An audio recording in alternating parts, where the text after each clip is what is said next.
Hoy el tema va direccionado acerca de que solo Jesús puede darle influencia a nuestras vidas a fin de poder guiar a las personas a la verdadera luz. Entonces, cuando Dios guía nuestras vidas, cuando Dios le da sabor a nuestras vidas, entonces nosotros nos convertimos en esos elementos para poder guiar a las personas a la luz. Quiero con ese pensamiento que inclinen su rostro y oramos. Querido Jesús, gracias porque solamente tú puedes convertirnos en nosotros en el sazón del mundo, en lo que verdaderamente permita que tu gracia se expanda hacia corazones que todavía no te conocen. A esta altura, Señor, de este año, podemos traer a nuestra memoria recuerdos que nos han permitido ver que hemos sido influencia para otros. O quizás, oh Dios, el distanciamiento lo ha impedido. Pero permite, Señor, que hayan cosas más buenas, más positivas en nuestros corazones que negativas. Te suplicamos a esta hora que aprendamos, oh Dios, algunas cosas o unos consejos prácticos de nuestro caminar cristiano. En este día, Señor, en el cual el último miércoles de este año 2020, no solo hacemos, Padre, uso de tu palabra para nutrirnos, sino también agradecerte por lo bueno y misericordioso que has sido con nosotros. Instrúyeme y úsame como instrumento en tus manos para trazar tu palabra a esta hora, confiando en tus méritos, en Cristo Jesús. Amén. Cuando nosotros vamos a un texto que habla acerca de sazonar, de preservar, de purificar y de limpiar, tenemos que ubicarnos precisamente en el libro de Mateo, el capítulo 5 de Mateo, en el versículo 13, que habla acerca de la sal. El capítulo 5, el capítulo 6 y el capítulo 7 encontramos el mayor discurso que un ser humano haya dado y que inclusive ninguno filósofo ha alcanzado de igualarlo. Estamos hablando del gran discurso que Jesús dio en el Sermón del Monte. Por un momento quiero llevarles a ese lugar, a que se ubiquen de forma imaginaria, espacial en ese lugar.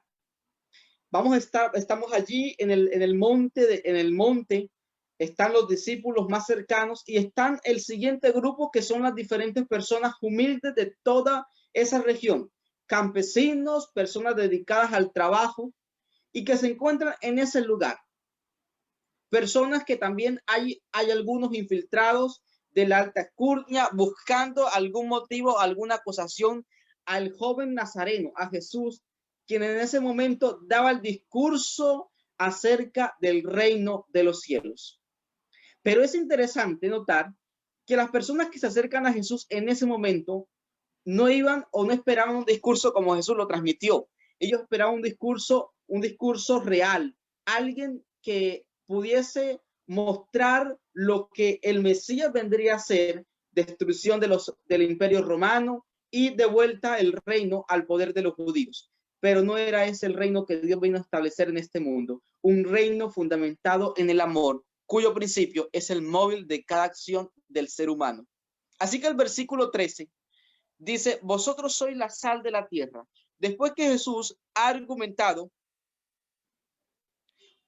9 bienaventuranzas, después que Jesús ha mencionado a las personas de acuerdo a la condición de cada uno de ellos, a los que lloran, a los pobres, a los que necesitan que se les haga justicia, a los misericordiosos, a los pacificadores, a aquellos que padecen persecución, a aquellos que sufren por causa de Cristo. Después que Jesús da todas estas bienaventuranzas y lo que ellos pueden recibir cuando ellos son capaces de resistir por causa de Jesús, entonces Jesús interrumpe el discurso de una forma que muchos teólogos se preguntan por qué Jesús introduce el versículo 13, vosotros sois la sal de la tierra, pero si la sal se desvaneciere, ¿con qué será salada? No sirve más para nada, sino para ser echada fuera y hollada por los hombres.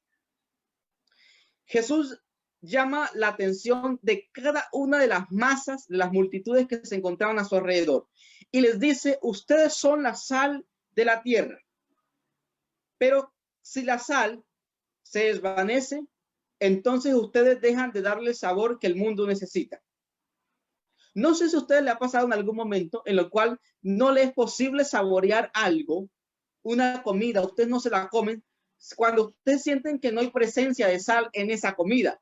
Personalmente, a mí no me gusta para nada. Eso me hace recordar cuando estuve en algún momento hospitalizado durante 8 días. En esos días fueron los días más terribles para mí porque la comida no tenía sal, era algo insípida. Cuando en la comida no se encuentra la sal o una pizca de sal que le pueda dar un gusto, pueda sazonar bien esa comida, usted siente que algo está incompleto. Aquí podríamos decir, no, por las reformas por salud. Bueno, apartando estos parámetros de las reformas sobre salud, personalmente la comida sin sal no es tan agradable. Allá lo que cada uno de ustedes pueda interpretar. Pero cuando algo le falta, la sal siempre tiene principalmente 3 acciones. Número 1, preservar. Número 2, purificar. Y número 3, limpiar y sazonar. Sazonar. Bueno, limpiar y purificar va uno. Entonces, preservar, purificar o limpiar y sazonar. 3 principales usos de la sal. Hay una historia que nos permite a nosotros ver el poder de la sal. Se usa como un elemento para limpiar, para purificar, para dar sabor, para hacer que algo pueda ser consumible. Ya la vamos a ver. Pero también esa historia nos sirve a nosotros para entender el contexto del versículo 12. Cuando Jesús menciona que las personas son bienaventuradas si sufren persecución, si son vituperadas, porque hay una promesa para ellos y es un galardón que les espera en el reino de los cielos. Entonces, ¿cómo se conectan esos dos versículos? De ser sal del mundo, que es esa zona y que no se puede perder el sabor, y el contexto o el versículo anterior de por el testimonio de nosotros, no importar lo que tengamos que enfrentar, alegrarnos y gozarnos porque hay un galardón que se prepara para toda persona que ha sido fiel al Señor.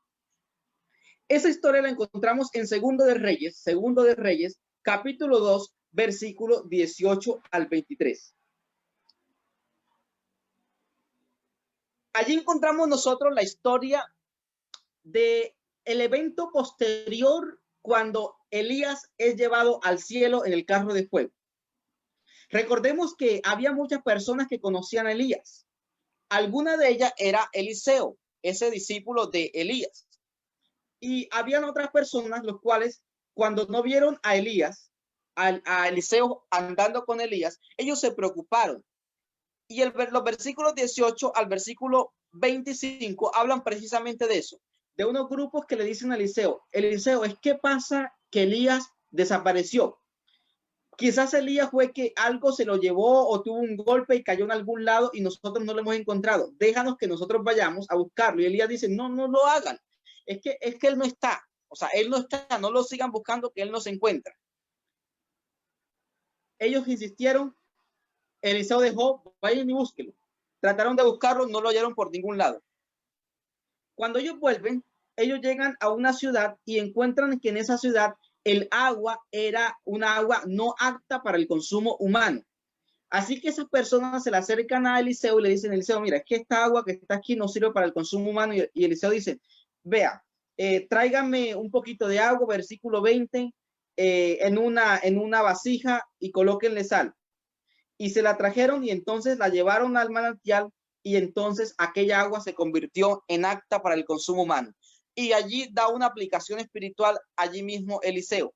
Y dice, así ha dicho Jehová, versículo 21, yo sané estas aguas y no habrá más muerte y no habrá más en ellas muerte ni enfermedad. O sea, solamente Dios es capaz de sanar al ser humano y solamente Dios es capaz de ahuyentar la muerte del hombre. Es una de las lecciones espirituales que Eliseo saca de esa situación. Pero la historia no termina allí. Después que pasa esa situación, dice que Eliseo sube a Betel y cuando va de camino Eliseo a Betel, salen algunos muchachos, parece que Eliseo sufrió un poco de calvicie, y cuando lo ven a Eliseo, esos muchachos le dicen, calvo sube, calvo sube. Es una forma de amedrentar, ¿cierto? Tratar de amedrentar a Eliseo, pero Eliseo dice que cuando eso salen algunos animales, algunos osos y despedazan a las personas. Hasta ese punto parece que no entendemos el contexto. El versículo 12 de Mateo, si ustedes van, dice que las personas se alegran y se gozan cuando padecen persecución. ¿Padecía persecución en ese momento Eliseo por causa de su fe? Sí, porque unos muchachos llegan a él tratando de amedrentarlo, pero no ocurre eso. El Señor sale a la defensa. El Señor defiende siempre a las personas que tratan de o sufren por causa de él, ¿cierto? Así que el Señor sale a la defensa. Eliseo en ese momento se convierte en la sal del mundo. Se convierte en el elemento del Señor que trata de preservar a una población, o a la humanidad, o en realidad no a la humanidad, sino a un grupo de personas que se está yendo hacia los caminos no correctos, caminos apartados de Dios. Eliseo es la sal que Dios tiene para salvar, o el elemento para guiar a las personas a la verdadera luz. Eliseo es el instrumento del Señor. Cuando nosotros vamos al capítulo 6 del libro El conflicto de los siglos, nosotros encontramos dos cuadros de personas, a un Juan Hus y a un Jerónimo, que el Señor en ese momento los levanta para que se conviertan en los instrumentos de Dios y puedan sacar a la luz la palabra que ha estado oculta, o las herejías que han tratado de dominar la palabra de Dios. El Señor los levanta a Juan Hus y a Jerónimo, pero me llama la atención que antes que ellos se levantan, hay dos grandes artistas que tenían el temor de Dios y criticaban a la iglesia operante, y ellos, para hacer esa crítica, vienen y van a Praga, a Bohemia, y hacen dos murales, hacen dos contrastes. En uno va entrando Jesús en un burrito a Jerusalén, y en otra va entrando el papado o el papa a Roma, con cada una de sus ropas, son sus ropas espléndidas, con cada uno de sus lujos, y entonces dan un testimonio a las personas. Y la gente pensó quitarlo, pensó eliminarlo, pero la gente se opuso. Dieron testimonio, porque nosotros donde estamos somos instrumentos del Señor para hacer sal a las personas, para que las personas puedan recibir el sazón del Señor. Ahora, la sal no puede penetrar a menos que salga del salero. ¿Me doy a entender? Usted tiene su sal allí en la mesa donde usted come, en su comedor, pero la sal no puede penetrar la comida, no puede hacer efecto si no sale del salero. Así son los cristianos. Podemos tener todo el conocimiento, pero si no nos lanzamos al mundo con el testimonio que tenemos, entonces las personas no pueden conocer. Cristianos, lancémonos al mundo y podamos sazonar al mundo con la palabra del Señor. Ahora, ¿cuál es el sazón que el Señor utiliza para que las personas puedan conocerla a Él? No somos nosotros. El testimonio es la palabra. Ahora, la palabra, ¿por qué? En el versículo 14, versículo 15 y versículo 16, nosotros encontramos que el Señor habla de que sus hijos, los que se preparan para alcanzar los ideales del reino de Dios, son luz. Además de ser sal, que penetran, que guardan, que purifican, que limpian, que Dios los usa para que su gracia se expanda y todavía las personas tengan el conocimiento de la verdad. Dios también los usa a ellos para que sean luz. Luz en un mundo en el cual hay tinieblas, y Dios nos usa a nosotros para que perforemos las tinieblas. Somos luces que hacen diferencia en un mundo oscuro. Somos luces que perforan tinieblas. Solamente nosotros lo hacemos de la siguiente forma. Salmo 119, versículo 105. Nosotros encontramos que el Señor dice: lámpara es a mis pies tu palabra, una lumbrera en mi camino. Miguel no es luz. Miguel está cimentado sobre la palabra que es luz y es la que transmite la luz a las personas. Miguel no es sal, sino que el Señor, viviendo en nosotros, logramos que las personas puedan extenderle la gracia y puedan conocer de Jesús. El poder del testimonio. A esta altura nosotros podemos preguntarnos: ¿cuál ha sido el efecto de mi presencia en esta tierra? O mejor dicho, ¿cuál fue el efecto de Miguel en los últimos 5 meses sobre las personas que están a su alrededor? Hazte esa pregunta. Estás en casa, no has tenido mucho contacto con personas en medio de esta situación del COVID-19. ¿Cuál ha sido tu influencia? ¿Qué tan influencer has sido tú con las personas que están a tu alrededor? ¿Has sazonado? Las personas han logrado reconocer en ti a alguien diferente. Dios te ha usado a ti para que extienda su bendición a las personas que están a su alrededor.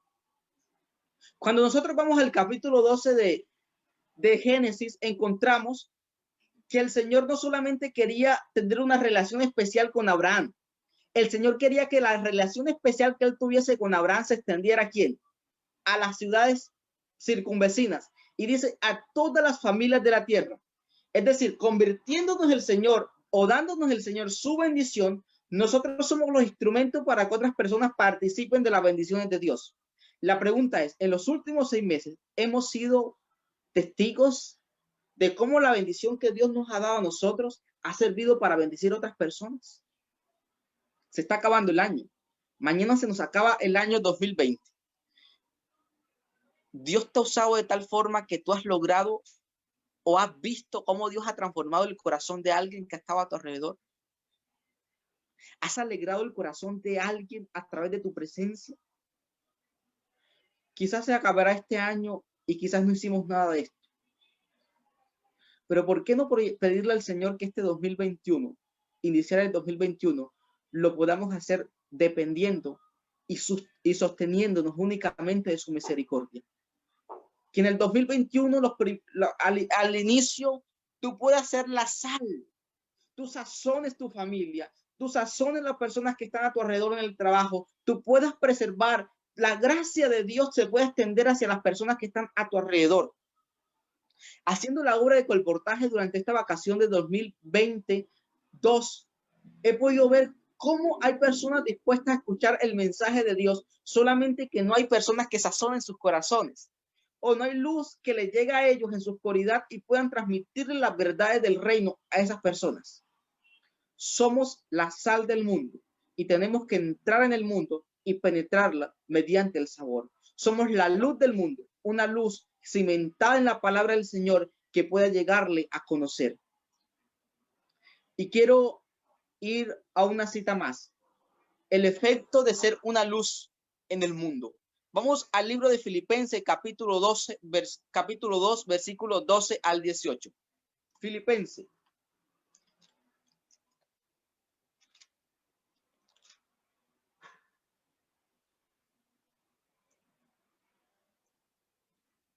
Miren el efecto, ¿cierto? El efecto de alguien cuando cimentado sobre la palabra del Señor, el Señor lo utiliza para que sea influencia o para que sea luz en su círculo. Versículo 12. Por tanto, amados míos, como siempre habéis obedecido, no como en mi presencia solamente, sino mucho más ahora en mi ausencia, ocupaos en nuestra salvación con temor y temblor, porque Dios es el que en vosotros produce así el querer como el hacer por su buena voluntad. Ahora va a los consejos prácticos. Haced todo sin murmuraciones y contiendas. ¿Cuál es el primer efecto de alguien que vive en luz o de alguien que se llama así ser luz de Dios para iluminar a otras personas? En la vida práctica, hace todas las cosas sin murmuraciones y sin contiendas. Hace las cosas porque su móvil, porque su motor, porque el primer impulso es de un corazón agradecido y un corazón amante de Dios. Para que seáis irreprensibles y sencillos, hijos de Dios sin mancha en medio de una generación maligna y perversa, en medio de la cual resplandecéis como luminares en el mundo. Dice, asidos de la palabra de vida, para que en el día de Cristo yo pueda gloriarme de que no he corrido en vano, ni en vano he trabajado. Cuando la palabra de Dios, que es lámpara, que es luz en nuestro camino, hemos sido nosotros asidos en ella, nos hemos sostenido, ha sido nuestro fundamento. Entonces nosotros logramos marcar una diferencia en una generación perversa, en una generación maligna, donde carece de valores, donde carece de principios, pero que los hijos de Dios son motivados a hacer las cosas sin contiendas y sin murmuraciones. Personas cuyo motivo, cuyo deseo nace de un corazón renovado, un corazón convertido. Los resultados de alguien que mora, que ha sido de la palabra de Dios y que sabe que es un instrumento de luz sobre un mundo y sobre una generación difícil. Apreciados hermanos, por eso Juan en el capítulo 1, en el versículo 5, dice que Jesús es la luz del mundo. No tenemos luz nosotros. La luz la encontramos en su palabra. Y por medio de su Espíritu Santo llega a otras personas. Hubo alguien que se encontró con la luz del mundo. Y cuando se encontró con la luz del mundo, su luz fue oscurecida. ¿Escuchan?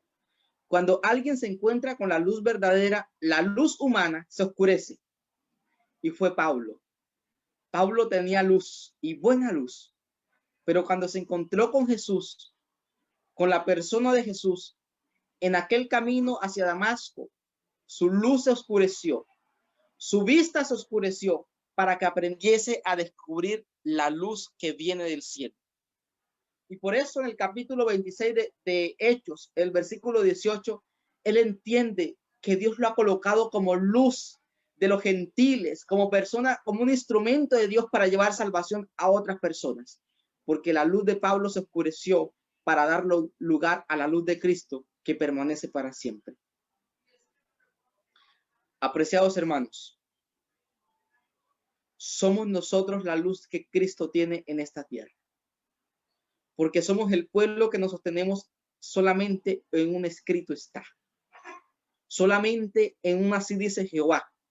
Y cuando nosotros hacemos de nuestra vida solamente el respaldo de la Biblia, como el testimonio sobre el cual nosotros debemos de dar cuenta, entonces el Señor nos usa como instrumentos en sus manos para esparcir luz. Somos la sal que sazona el mundo. Somos la sal que limpia. Somos la sal que purifica. Y somos la sal que preserva a un mundo todavía la gracia para que sean alcanzados para el reino de los cielos. Somos luz que hacemos huecos en la oscuridad. En este momento, el Señor nos hace un llamado a vivir en novedad de luz, en novedad de una vida nueva, una vida transformada. El 2020-21 tiene que iniciarse de una forma diferente, en la cual el Señor te usa como instrumento de luz, como instrumento en el cual puedes extenderle Él su gracia a tus padres, a tus hijos, a tu esposo, a tus amigos. Tú estás en este mundo con un propósito. El Señor te tiene para grandes cosas, pero en la medida en que nosotros nos dejemos usar por el Señor Jesús. ¿Quieres allí orar conmigo? Y vamos a pedir al Señor que nos vuelva otra vez a convertir en sal. No una sal como la sal que Jesús demuestra en el Sermón del Monte. Cuando Jesús habla de la sal, dice el libro, el discurso maestro de Jesucristo, que las personas por un momento se recuerdan que por los senderos del bajando del monte donde el cual Jesús estaba dando el discurso, habían sal blanca, sal esparcida, sal sin sabor. No somos la sal que el mundo, no somos la sal que se esparce sin sabor, una sal que ha perdido el sabor. Somos la sal que perfora, que llega, que transforma y que el Señor usa para gloria de su nombre. Somos la sal que el Señor todavía tiene para que las personas puedan ser transformadas. No somos sal que ha perdido el sabor. Somos a esas que todavía el Señor ha permanecido mediante su poder para que otras personas le puedan conocer. Oremos. Querido Jesús, en esta noche, Señor, en el último miércoles del 2020, Hemos de pedirte, Señor, que nos perdones si no fuimos las personas que ejercimos la influencia que debíamos ejercer sobre nuestra familia, sobre nuestros hermanos, sobre nuestros parientes, sobre toda aquella persona más allegada a nuestro círculo. Quizás, oh Dios, no nos convertimos en luz, sino que nos convertimos en tiniebla. No arrojamos la luz de tu palabra, sino que arrojamos tiniebla, mal testimonio, murmuraciones, contienda. Pero, Señor, queremos suplicarte que nos puedas asistir con tu poder. Que al iniciar, Señor, pronto este 2021 lo podamos hacer dependiendo de ti, sustentados en tu palabra y únicamente amparados en tus promesas, la cual, Señor, tú no tardas en responder. Señor, quizás para las personas en este momento que pasan por momentos difíciles, no sea este momento luz, quizás este momento sea oscuridad porque pasan por circunstancias que les son traumáticas y difíciles de superar. En especial te pedimos por la familia, Señor Mejía. Tú conoces, oh Dios, a estas personas. Conoces las circunstancias que están pasando, Señor. Pon tu mano poderosa sobre tu hijo, Señor. Pero que se haga tu voluntad. Que se cumpla tu propósito en él, Señor. Y para la gloria de tu nombre y para la testificación de las personas, ellos puedan alabar y glorificar tu nombre. Tu gracia les baste, Señor, para aprender a superar estas dificultades que no son fáciles. A nosotros, cimiéntanos, Padre, sobre cada día sobre tu palabra. Sobre un escrito está, sobre la verdadera luz, esa que ilumina nuestro sendero en esta tierra, esa que le da sentido a nuestra vida. Quédate en nuestros corazones, oh Dios, y ayúdanos a vivir conforme a tu palabra. Gracias por escucharnos. Perdónanos, transfórmanos y guíanos a toda verdad. En el nombre que es sobre todo nombre, en Cristo Jesús. Amén, Señor.